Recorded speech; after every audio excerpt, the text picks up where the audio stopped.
नमस्कार, मैं हूं प्रतिमा। आप देख रहे हैं CN24 न्यूज। खबरों की शुरुआत की जाए तो मेरठ में सरदना के केली गांव में कांग्रेस की ओर से महापंचायत बुलाई गई थी। इस महापंचायत को कांग्रेस की राष्ट्रीय महासचिव प्रियंका वाड्रा ने संबोधित करते हुए कहा कि कृषि कानून को वापस लेने के लिए कितने भी साल लग जाए, कांग्रेस आपके साथ खड़ी रहेगी। उन्होंने कहा कि इसके लिए चाहे 100 दिन लग जाए या फिर 100 साल, कांग्रेस और किसान पीछे नहीं हटेंगे। मेरठ में सरदना के केली गांव में कांग्रेस की ओर से महापंचायत बुलाई गई थी। इस महापंचायत को संबोधित करते हुए प्रियंका वाड्रा ने महापंचायत में किसानों से कहा कि मुझ में जब तक दम है तब तक लड़ूंगी, इसके लिए चाहे 100 दिन हो या 100 साल हो। उन्होंने कहा कि राहुल ने संसद में किसानों की मौत का मुद्दा उठाया, लेकिन किसानों की मौत पर सभी मौन रहे। संसद में कोई सत्ता पक्ष का खड़ा नहीं हुआ, किसानों का अपमान किया गया। उन्होंने कहा कि दिल्ली बॉर्डर की तरह गाँव गाँव आंदोलन कीजिए, जब जब आप संकट में होंगे कांग्रेस आपके साथ खड़ी होगी। उन्होंने कहा कि दुख हो या सुख तब तब आपके पास पहुंचेंगे, हम कर्जदार हैं आपके। प्रियंका वाड्रा ने कहा कि आपकी लड़ाई मेरी लड़ाई है, जब तक मुझ में दम है तब तक साथ लड़ेंगे। प्रधानमंत्री नरेंद्र मोदी ने कोलकाता के ब्रिगेड परेड ग्राउंड में विशाल रैली को संबोधित करते हुए मुख्यमंत्री ममता बनर्जी पर निशाना साधा। उन्होंने कहा कि बंगाल ने परिवर्तन के लिए ममता दीदी पर भरोसा किया था, लेकिन दीदी ने ये भरोसा तोड़ दिया।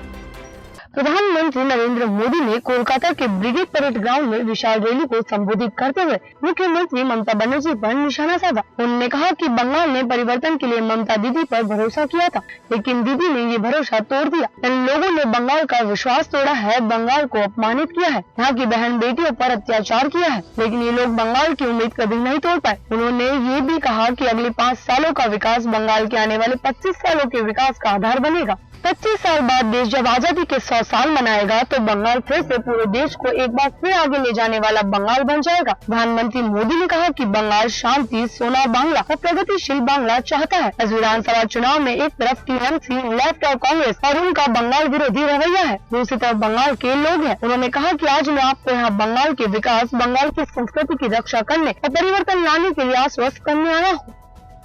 सैन्य तख्तापलट के खिलाफ म्यांमार में विरोध प्रदर्शनों का दौर जारी है।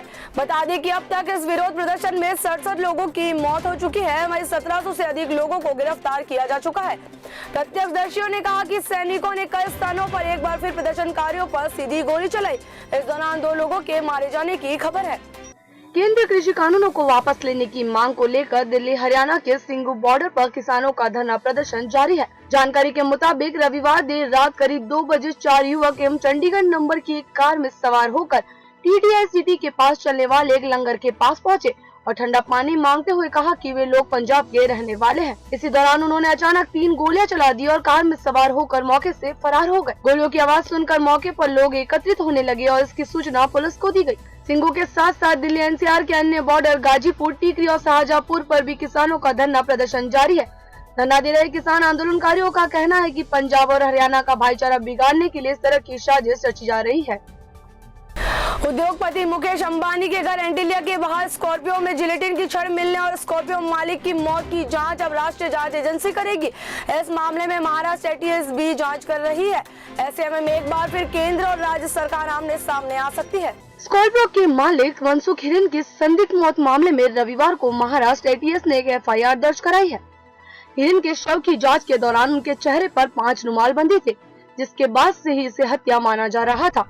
पूर्व मुख्यमंत्री और महाराष्ट्र के नेता प्रतिपक्ष देवेंद्र फडणवीस ने भी इस मामले की जांच NIA से करवाने की मांग उठाई थी।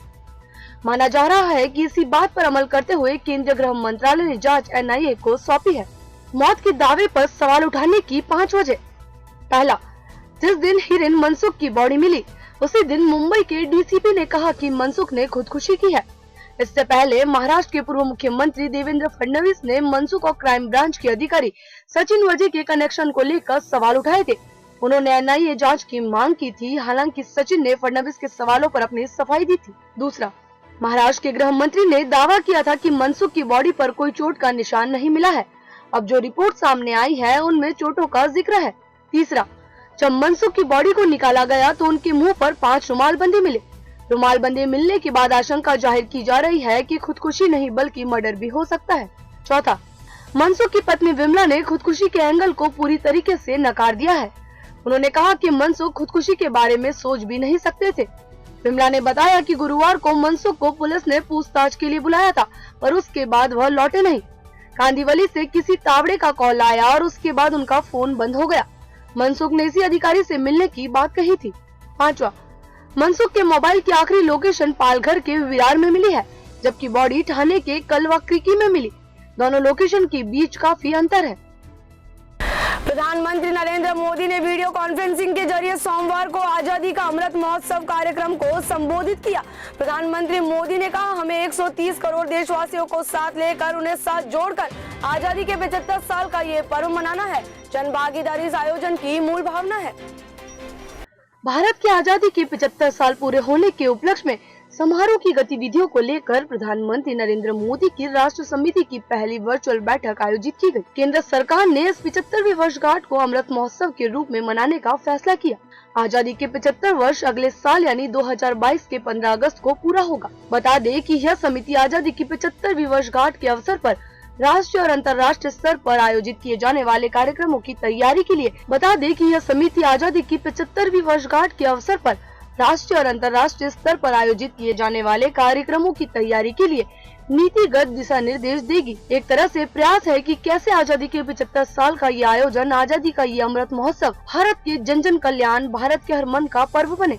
उन्होंने कहा, कई ऐसे लोग हैं जो कई पीढ़ियों से देश और समाज के लिए कोई न कोई महान काम कर रहे हैं। उनकी सोच और विचारों को हमें सामने लाना है, देश को उनके प्रयासों से जोड़ना है। यह भी इस अमृत महोत्सव की मूल भावना है। उन्होंने कहा कि आजादी के 75 साल का ये पर्व एक ऐसा पर्व होना चाहिए जिसमें स्वाधीनता संग्राम की भावना, उसका त्याग साक्षात अनुभव हो सके, जिसमें देश के शहीदों की श्रद्धांजलि भी हो और उनके सपनों का भारत बनाने का संकल्प भी, जिसमें सनातन भारत के गौरव की भी झलक हो और आधुनिक भारत की चमक भी। पूरा विश्व आज अंतर्राष्ट्रीय महिला दिवस मना रहा है। महिलाओं की सुरक्षा को लेकर भारत सरकार भी सजग है, जिसके चलते सरकार ने राज्यों और केंद्र शासित प्रदेशों में पुलिस स्टेशनों में महिला सहायता डेस्क स्थापित करने और देश के सभी जिलों में एंटी ह्यूमन ट्रैफिकिंग यूनिट स्थापित करने के लिए 200 करोड़ रुपए की मंजूरी दी है। पूरा विश्व आज अंतर्राष्ट्रीय महिला दिवस मना रहा है। महिलाओं की सुरक्षा को लेकर भारत सरकार भी सजग है। गृह मंत्रालय ने देश में महिलाओं की सुरक्षा को और बढ़ाने के लिए कई कठोर कदम उठाए हैं। सरकार द्वारा महिलाओं की सुरक्षा के लिए पहल तेजी से की जा रही है। गृह मंत्रालय ने आज जानकारी दी कि गृह मंत्री अमित शाह ने सभी राज्यों और केंद्र शासित प्रदेशों को महिला सुरक्षा को देखते हुए ऑनलाइन उपकरणों के प्रभावी उपयोग की जोरदार सिफारिश की है। सरकार ने राज्यों और केंद्र शासित प्रदेशों में पुलिस स्टेशनों में महिला सहायता डेस्क स्थापित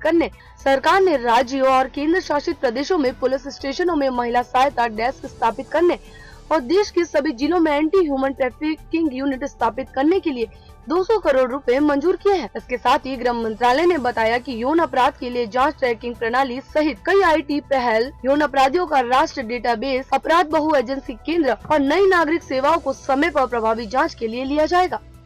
इस बुलेटिन में इतना ही। तब तक आप देखते रहिए CN24 न्यूज।